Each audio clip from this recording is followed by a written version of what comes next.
সকলকে জানাই শুভ দুপুর। আজকে দুপুরে আমি রান্না করে ফেললাম ভাত। ভাতের সঙ্গে রেখেছিলাম শিম ভাজা। শিমগুলো তো এখন নতুন নতুন বেরাচ্ছে, তাই আজকে করে নিলাম শিম ভাজা। আর করেছিলাম শিম দিয়ে, বেগুন দিয়ে, আলু দিয়ে একটা তরকারি। ওটাকে আদা বাটা দিয়ে, জিরে বাটা দিয়ে বানিয়েছিলাম। আর রেখেছিলাম মুগের ডাল।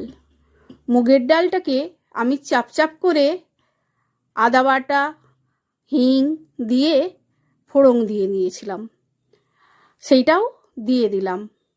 আর সাথে রেখেছিলাম একটা মাছ ভাজা, সেটা ভাতের উপরেই দিয়ে দিলাম। তোমাদের কার কেমন লাগলো জানিও। ভালো থেকো, পাশে থেকো, প্লিজ প্লিজ পাশে থেকো।